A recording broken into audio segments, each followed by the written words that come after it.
जय श्री राम। मैं रूपलता आप सभी दर्शकों का मेरे इस यूट्यूब चैनल में स्वागत करती हूँ। आज हम मिथुन लग्न सुखी जीवन हेतु उपयोगी टोटके जानने वाले हैं। सामान्यतः मिथुन राशि के व्यक्ति बुद्धिजीवी एवं दूरदर्शी होते हैं। वे शिक्षा एवं साहित्य के क्षेत्र में विशेष सफलता प्राप्त करते हैं।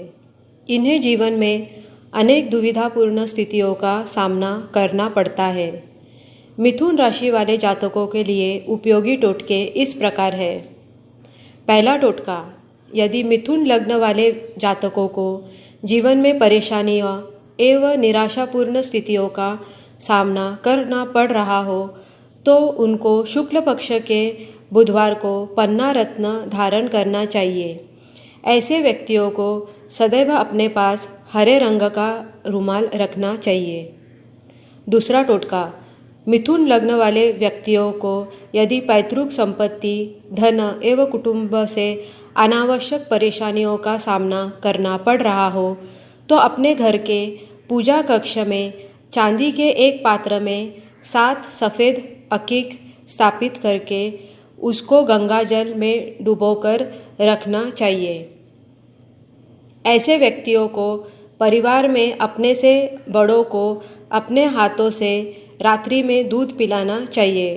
तीसरा टोटका, यदि मिथुन लग्न के व्यक्ति का बांधु बांधव से संबंध मधुर नहीं हो अथवा मन में निराशा का भाव उत्पन्न हो रहा हो तो तांबे का कड़ा दाएं हाथ में रविवार के दिन धारण करें।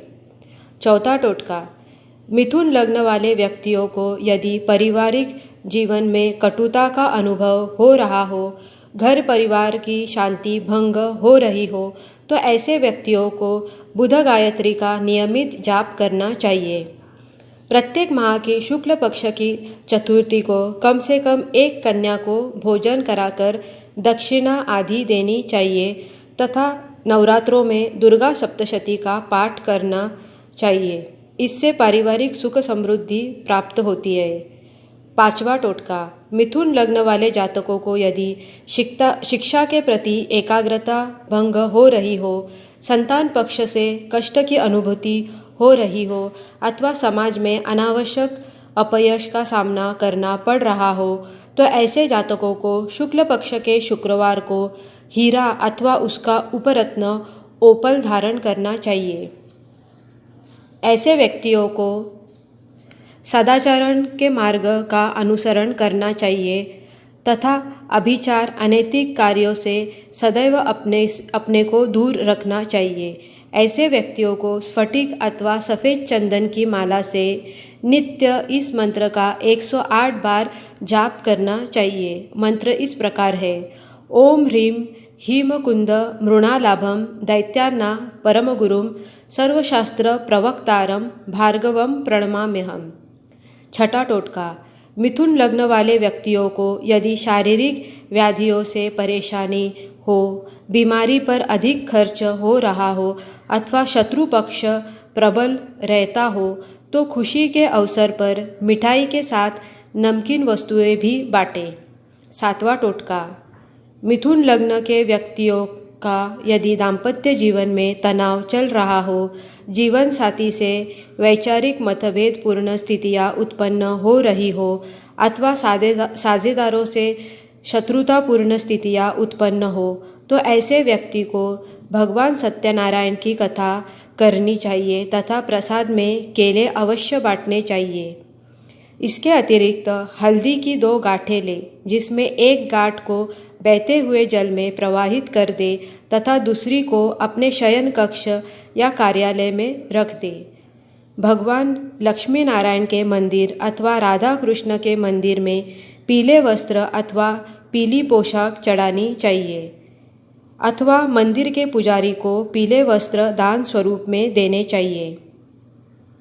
अपने हाथ में अथवा गले में सदैव मौली अथवा पीले रंग का धागा बांधकर रखना चाहिए, जिसके प्रभाव से शीघ्र अनुकूल स्थितियाँ बनती है। आठवां टोटका, मिथुन लग्न के व्यक्तियों को यदि अदृश्य बाधाओं का सामना करना पड़ रहा हो अथवा मन में भय की स्थितियाँ विद्यमान हो रही हो और सदैव अपने आप को भयभीत महसूस करते हो तो ऐसे व्यक्तियों को कौवों को रोटी खिलानी चाहिए। चील को काली उड़द की दाल के पकोड़े खिलाने चाहिए। अपने पितरों को भवन के दक्षिण भाग में स्थापित करके भोजन से पूर्व उनको अवश्य भोग लगाना चाहिए। प्रत्येक अमावस्या को जल में दूध एवं शक्कर डालकर पीपल के वृक्ष पर अवश्य चढ़ाना चाहिए। 9वां टोटका, मिथुन लग्न वाले जातकों को यदि भाग्योदय में अवरोध की स्थितियां उत्पन्न हो रही हो, महत्वपूर्ण कार्यों में बार बार अवरोध उत्पन्न हो रहा हो, तो ऐसे व्यक्तियों को काली गाय की सेवा करनी चाहिए। यदि संभव हो तो बछड़े सहित गाय का दान करना चाहिए। ऐसे व्यक्तियों को 12 मुखी रुद्राक्ष धारण करना अनुकूल फल प्रदान करता है। ऐसे व्यक्तियों को गरीब लोगों को काला कंबल दान स्वरूप में देना चाहिए। अपने घर अथवा घर के आसपास सूखा कुआं अथवा बोरिंग हो तो उसे भरवा दे। 10वां टोटका, मिथुन लग्न वाले व्यक्तियों को यदि आजीविका के मार्ग में व्यवधान उत्पन्न हो, यदि आजीविका हो पर अधिकारी वर्ग से वैमनस्यपूर्ण स्थितियां उत्पन्न हो, अत्यधिक परिश्रम के उपरांत भी कार्यों में सफलता नहीं मिल रही हो, अथवा पितृपक्ष से अनावश्यक विरोध का सामना करना पड़ रहा हो, तो ऐसे व्यक्तियों को अपने कक्ष में केले का वृक्ष लगाना चाहिए तथा प्रत्येक गुरुवार को हल्दी अथवा केसर का तिलक लगाकर पूजा करनी चाहिए।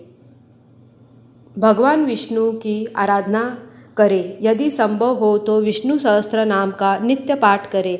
ऐसे व्यक्तियों को पीला गोपी चंदन मंदिर में दान करना आवश्यक है। 11वां टोटका, मिथुन लग्न के व्यक्तियों को यदि आर्थिक परेशानियों का सामना करना पड़ रहा हो, बार बार आर्थिक हानि हो रही हो और आय मार्ग में बाधा उत्पन्न हो रही हो, तो ऐसे व्यक्ति को मिट्टी के पात्र में शुद्ध शहद भरकर घर में रखना चाहिए तथा उसका सेवन करते रहना चाहिए। हनुमान जी के मंदिर में लाल चंदन की माला अर्पित करनी चाहिए। 12वां टोटका, मिथुन लग्न के व्यक्तियों को यदि व्यर्थ के वाद विवाद, आकस्मिक धन हानि, दुर्घटना, यात्राओं में शारीरिक कष्ट एवं थकान आदि का अनुभव हो रहा हो, तो ऐसे व्यक्तियों को सायंकाल अपने घर के पूजन कक्ष में अथवा मंदिर में घी का दीपक अवश्य जलाना चाहिए तथा पक्षियों को दाना चुगाना लाभप्रद रहता है। 13वां टोटका, मिथुन लग्न के व्यक्तियों को यदि समाज में अपयश की स्थिति का सामना करना पड़ रहा हो, तो जीवन में मान प्रतिष्ठा प्राप्ति करने के लिए हरे रंग के वस्त्रों का प्रयोग करें तथा पानी में फिटकरी डालकर स्नान करें। 14वां टोटका, यदि आपके कार्य क्षेत्र में बार बार रुकावटें एवं परिवर्तन आ रहा हो, तो ग्रहण के समय में अभावग्रस्त व्यक्तियों को खाद्य पदार्थों का दान करें। 15वां टोटका, यदि आप धन समृद्धिपूर्ण जीवन की अभिलाषा करते हो, तो बहते जल में कच्चा दूध सोमवार के दिन प्रवाहित करें तथा जिस पात्र में आप दूध भरकर ले गए हो, उसमें वह बहता जल भरकर घर में लाए एवं उसे पक्षियों को पीने के लिए रख दें। उम्मीद करती हूँ आप सभी दर्शकों को मेरी यह जानकारी अच्छी लगी हो। यदि आपको मेरी यह जानकारी अच्छी लगी हो तो वीडियो को लाइक कीजिए, शेयर कीजिए। मेरे नए वीडियोस के अपडेट मिलने के लिए चैनल को सब्सक्राइब कीजिए और बेल आइकॉन भी दबाइए। धन्यवाद। जय श्री राम।